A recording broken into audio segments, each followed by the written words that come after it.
permission to record. Oke. Nah, ini sudah bisa ya.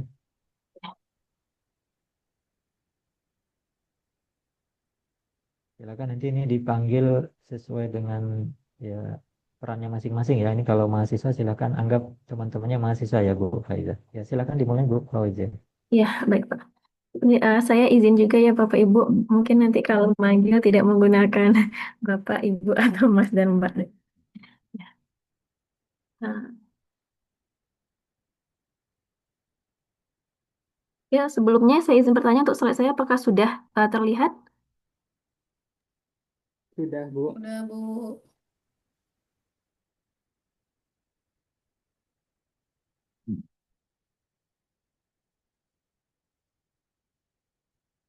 Assalamualaikum warahmatullahi wabarakatuh. Selamat pagi semuanya. Ya, Assalamualaikum warahmatullahi wabarakatuh. Selamat pagi ya, Bu. ya, selamat pagi semuanya. Pagi Bu, iya Bu.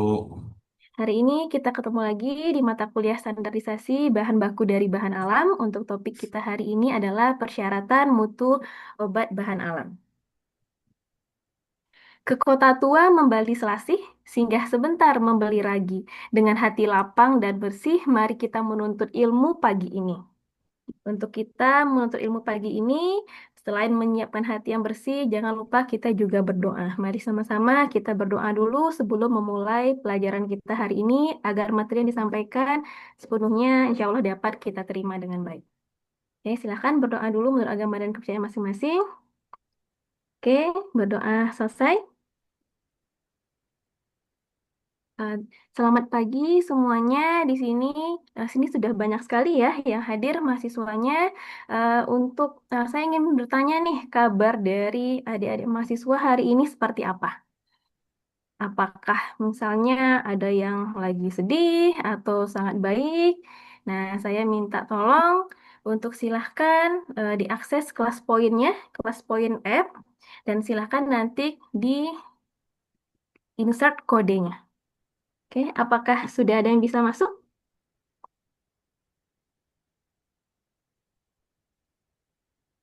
Oke, saya mulai ya. Silahkan nanti di sini boleh menuliskan bagaimana keadaannya dan insya Allah tidak akan saya open untuk namanya.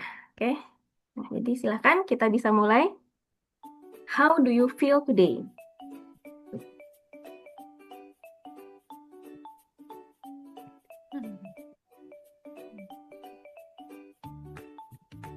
Oh, misalnya Bu, tadi pagi harinya hujan nih. Nah, jadinya terlambat ke kampus. Nah, jadinya basah, jadinya kurang bersemangat. Nah, itu boleh. Silahkan diisikan singkat saja. Nah, ingin tahu bagaimana suasana hati adik mahasiswa sebelum kita memulai pelajaran hari ini. Oke. Nah, oke, semuanya oke. Ada yang mengisi beragam ya, ada yang baik, misalnya ada yang semangat.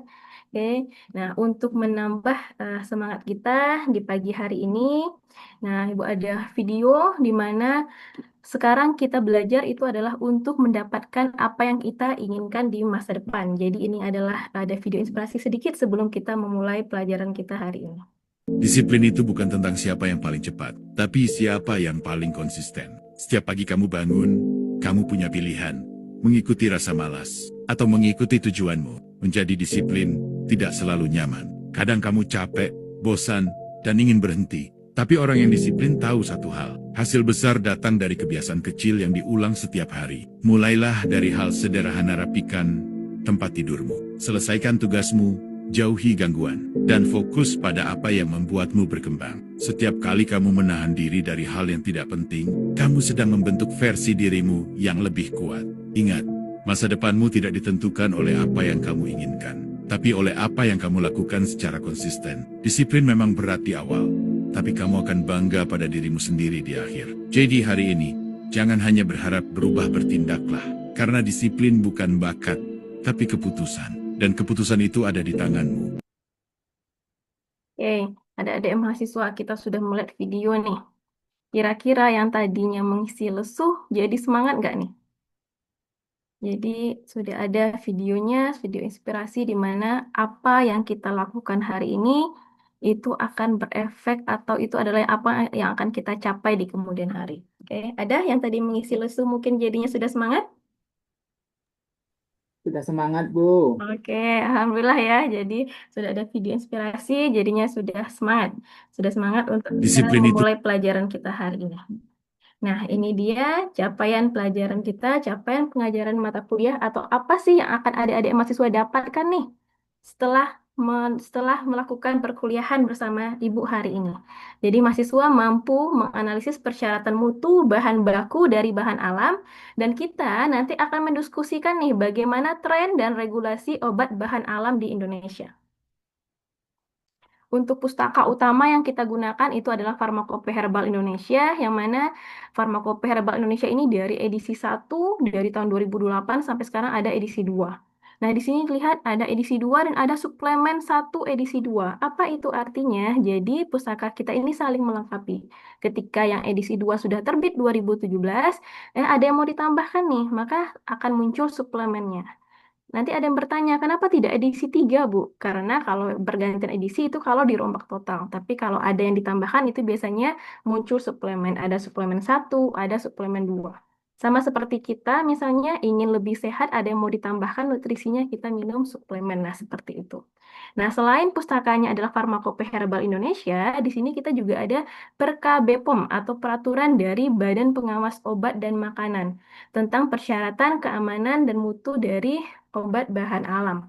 Di mana di Indonesia ini Badan POM adalah badan yang bertugas ya untuk mengawasi bagaimana peredaran obat di Indonesia ini. Nah, nanti ada mahasiswa ini pustakanya sudah diberikan, jadi silahkan nanti dibaca, nanti kita akan ada diskusi. Nah, kita penguatan konsep dulu, penguatan materi, ada pustaka kita di sini hanya 2, pustaka primernya, tapi nanti jika mau ditambah dengan jurnal atau literatur lainnya itu sangat diperbolehkan sekali. Jadi untuk konsep kita adalah bahan baku dari bahan alam itu adalah raw material, belum bersifat produk jadi yang bisa langsung dikonsumsi. Jadi, kenapa kita harus ngecek bahan bakunya ini? Karena untuk pengobatan, efikasi, quality di sini, dan juga safety-nya itu harus dari hulu ke hilir. Jadi, tidak hanya kita ngecek produk jadinya saja, tapi juga dari bahan bakunya. Nah, di peraturan Badan POM ini, nomor 29 ini, itu sudah mengatur bagaimana persyaratan mutu tidak hanya untuk bahan bakunya, bahkan juga sampai ke produk jadinya. Nah, semuanya sudah teratur di sini. Silahkan adik-adik membaca pustakanya. Nah, kemudian lagi di sini selain peraturan BPOM ini juga ada acuan kita adalah Farmakope Herbal Indonesia. Apa yang diatur di Farmakope Herbal Indonesia ini? Dia mengatur monografi dan ketentuan umum dari sumber kita, sumber zat aktif kita, atau sumber calon obat kita. Artinya bahan baku kita dari mana? Kalau obat bahan alam itu bisa dari tumbuhan, salah satu contohnya. Nah, jadi di dalam Farmakope Herbal Indonesia ini akan ada monografi. Ini salah satunya Ibu contohkan adalah daun alpukat di sini. Daun alpukat mungkin kita sering mendengar atau sering mengkonsumsi buah alpukatnya. Oh, ternyata daun alpukat itu sudah masuk di Farmakope Herbal Indonesia edisi 2 dari tahun 2017 ini. Nah, di sini kita dapat melihat identitasnya seperti apa, mikroskopisnya seperti apa. Nah, inilah yang disebut dengan persyaratan mutu. Ketika kita ingin mengonsumsi daun alpukat, kita harus menentukan dulu berapa kadar airnya, berapa susut pengeringannya, berapa kadar abunya. Kenapa ini harus ditentukan? Misalnya untuk kadar air ini hal yang tersimpel sekali, itu semua simplisia, itu harus diatur kadar airnya. Kenapa? Menurut persyaratan BPOM, kadar air itu tidak boleh lebih dari 10%. Nah, kenapa tidak boleh lebih? Karena nanti bisa memicu timbulnya pertumbuhan mikroba. Makanya itu kita atur. Itulah salah satu persyaratan mutu di antara banyaknya persyaratan mutu yang harus kita penuhi. Ini untuk Simplicia. Ada organolepticsnya, maksudnya bagaimana pemeriannya. Oh, daunnya berwarna coklat agak lonjong, misalnya. Oh, nanti senyawa identitasnya apa? Itu bisa kita cek. Nah, kadar abunya bagaimana?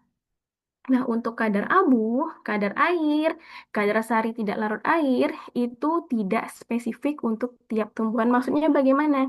Misalnya ya, Ibu contohkan. Misalnya di sini ada Etrianto. Nah, untuk Etrianto, identitas spesifiknya apa? Yang hanya dimiliki oleh Etrianto tapi Ibu tidak punya. Misalnya KTP Etrianto ya punya Etrianto gitu ya. Nah, itu kan spesifik untuk masing-masing orang. Nah, kalau ibu juga KTP kita berbeda. Tapi ada lagi nih misalnya persyaratan mutu yang harus kita penuhi dan itu berlaku untuk semua orang. Misalnya kalau mau masuk S2 kita harus tes TOEFL misalnya. Itu kan berlaku untuk semuanya yang syaratnya ditentukan.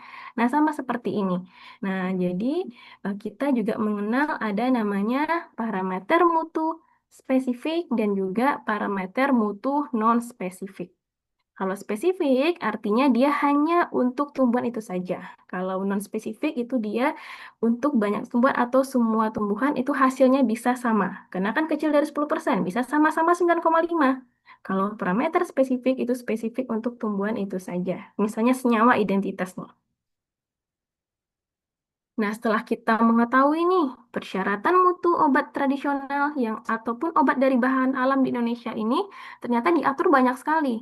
Mutunya, spesifik, non-spesifik, ada aturan dari Balai POM-nya, dari Farmakope Herbal Indonesianya.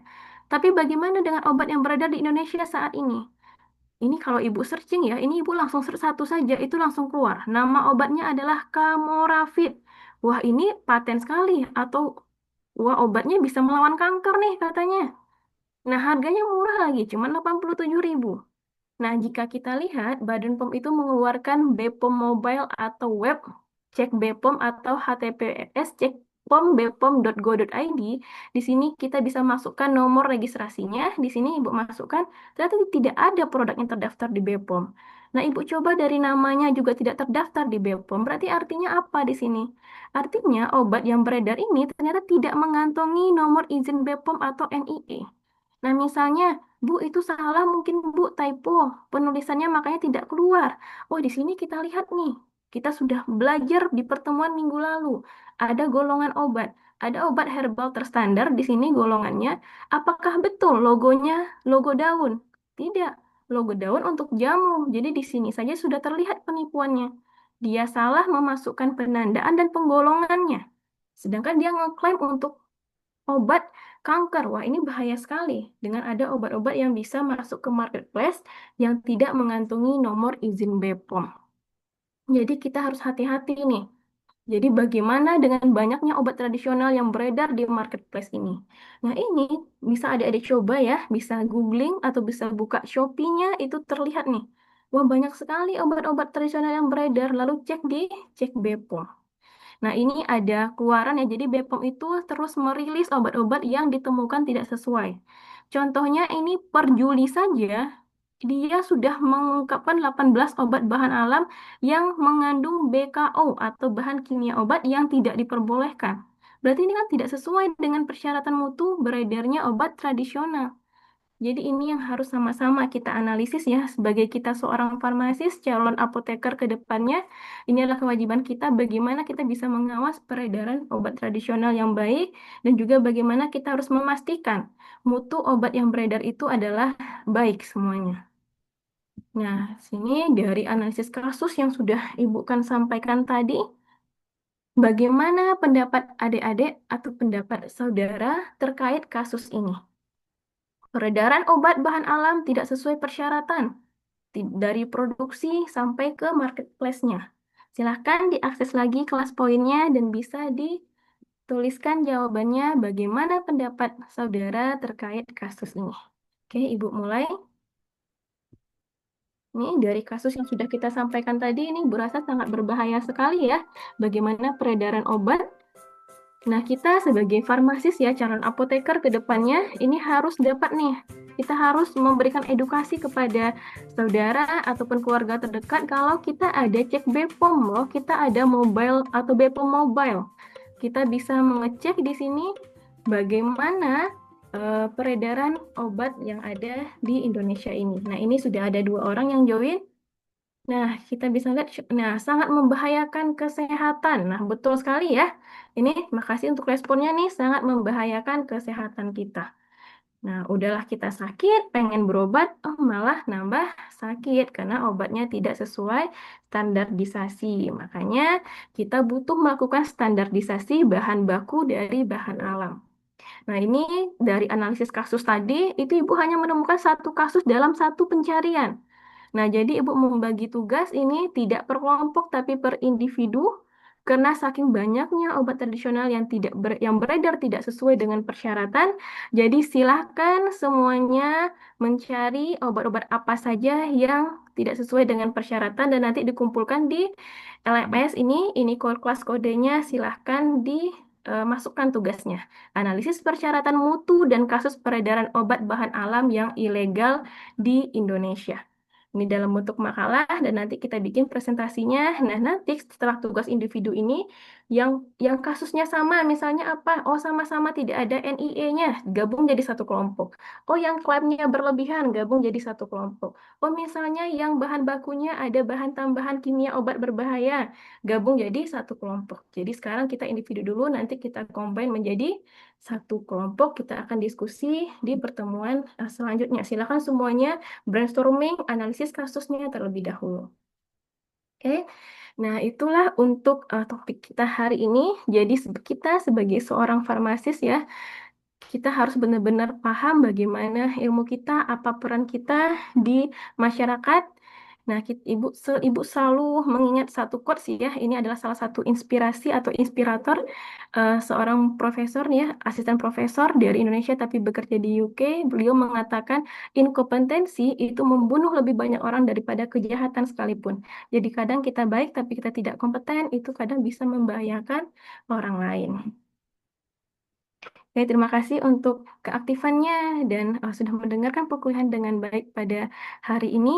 Untuk perkuliahan hari ini, Ibu cukupkan. Sampai ketemu minggu depan dan jangan lupa tugasnya. Silakan dibuka LMS-nya, sudah ada deadline-nya dan kita akan bahas di diskusi selanjutnya, baik secara langsung di kelas ataupun kita akan buka Zoom meeting untuk diskusi. Terima kasih. Assalamualaikum warahmatullahi wabarakatuh. Assalamualaikum warahmatullahi Waalaikumsalam wabarakatuh. warahmatullahi wabarakatuh. Ya, luar biasa, berikan tepuk tangannya Maria untuk Ibu Fauzia.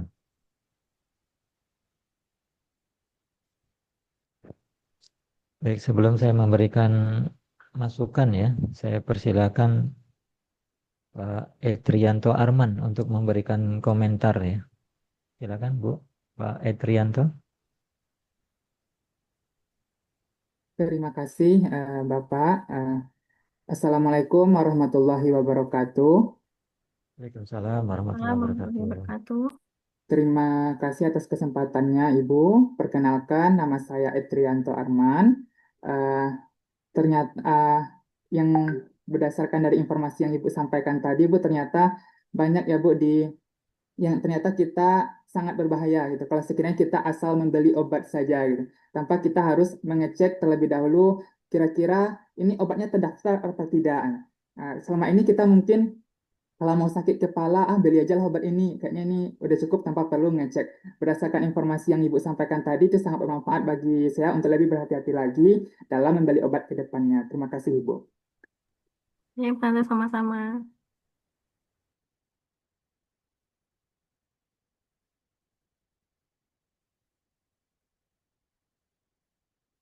Ya baik, terima kasih Pak Etrianto. Pak Etrianto, kira-kira yang perlu diperbaiki apa dari Ibu Fauzia? Kelemahannya nih.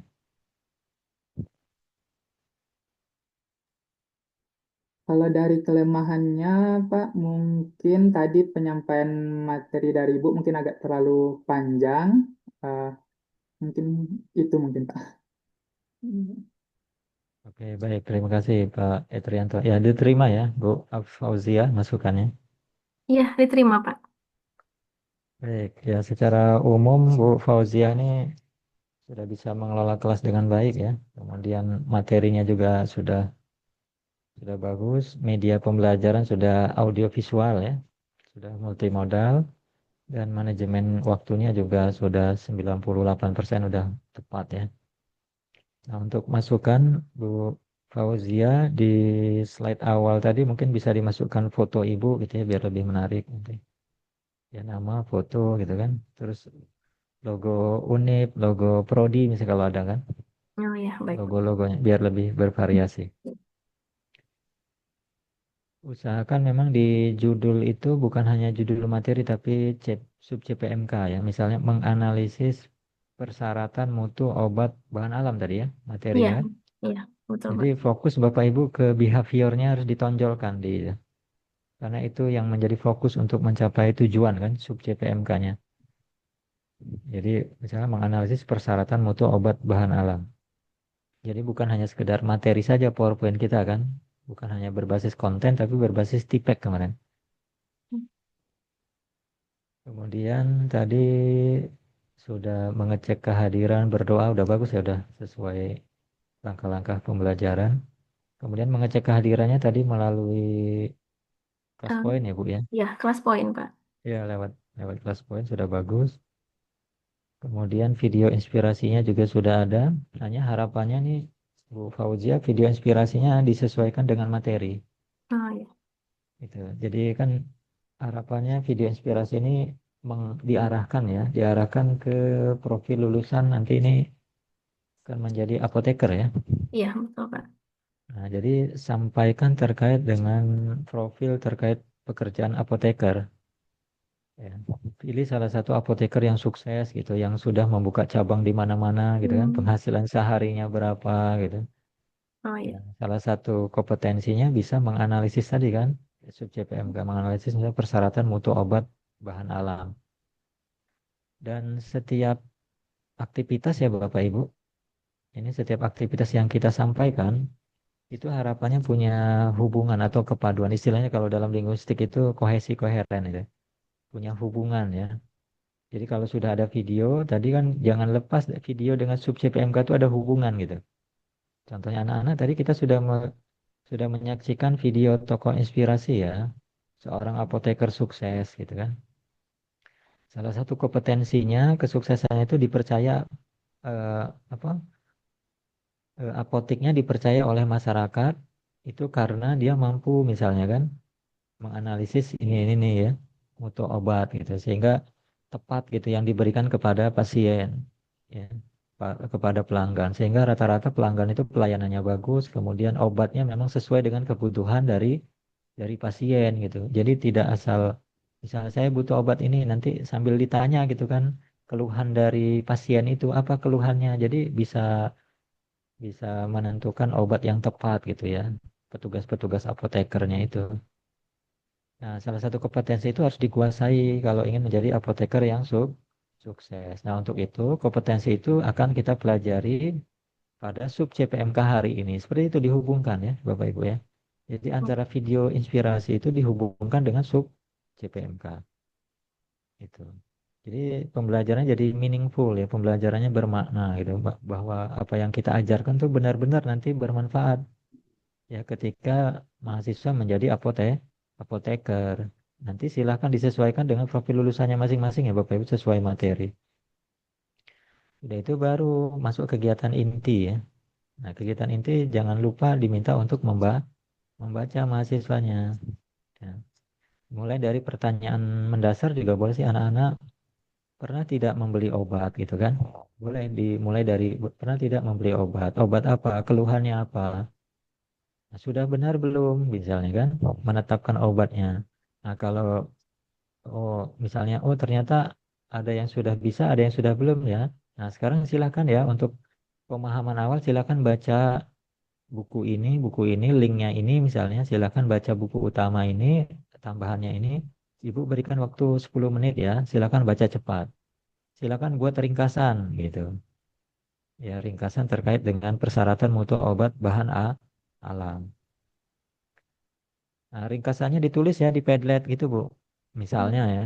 Ya, Jadi aktivitasnya dimulai dari literasi dulu. Jadi disuruh membaca. Karena mahasiswa generasi sekarang ini Bapak Ibu rata-rata sukanya hanya membaca ya yang multimodal ya. Multimodal maksudnya seperti TikTok gitu kan. Facebook. Dia jarang membaca teks utuh Bapak Ibu. Itulah mengapa pemahamannya lemah ya kalau mahasiswa sekarang. Jadi kalau ada masalah dikit langsung ngamuk. Banyaknya ya. Karena pemahamannya lemah Bapak Ibu. Jadi diminta kita ya salah satu untuk mahasiswa itu psikologinya bagus itu membaca teks yang utuh sebenarnya ya. Memperoleh informasi yang utuh. TikTok itu informasinya banyak yang tidak utuh gitu kan sehingga otak otak manusia itu kan dari beberapa hasil penelitian menunjukkan pengaruh TikTok dan media sosial itu membuat otak kita tuh tidak ya terkotak-kotak gitu ya, tidak utuh, tidak ya meaningfulnya kurang gitu. Kalau ada masalah maunya diselesaikan dengan tidak bijak gitu kan. Ini salah satu faktornya itu. Sudah itu tanya jawab gitu kan pakai spinner misalnya kan kalau tidak ada yang menunjuk tangan. Sudah itu baru ibu berikan penguatan baru boleh ceramah bu gitu. Dan usahakan setiap materi yang ibu sampaikan ibu kutip tadi sudah ya mengutip pendapat orang. Diberikan contoh-contoh kasus. Nah, sudah itu baru diberikan kuis gitu. Jangan lupa beri kuis sebelum diberikan kasus kalau problem based learning atau case method ya. Kalau project based learning itu sebelum diberikan ya belum sebelum perencanaan proyek itu diberikan kuis. Sudah diberikan kuis, oh ternyata ada dua soal yang tidak bisa, baru ibu berikan penguatan lagi.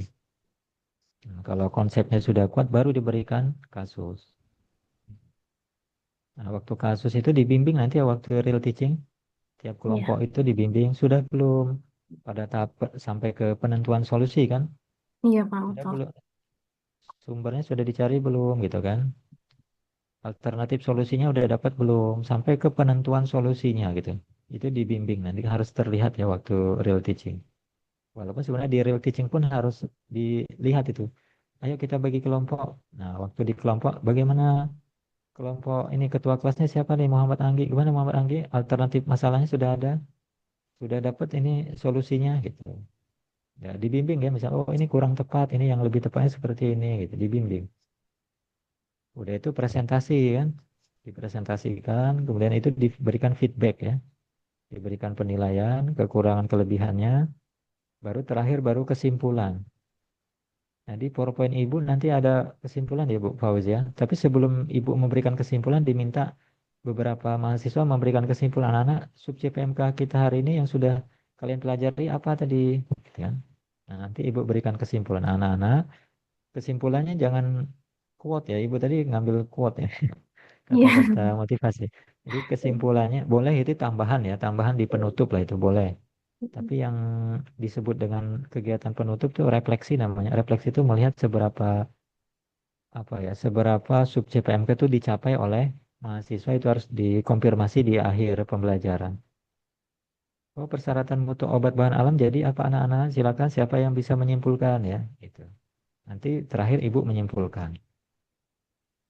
Baru boleh ya masalah kuota tadi boleh ditutup dengan pantun boleh dan menginformasikan apa materi selanjutnya apa gitu. Saya kira itu untuk Bu Fawiza secara keseluruhan sudah bagus ya, Bu.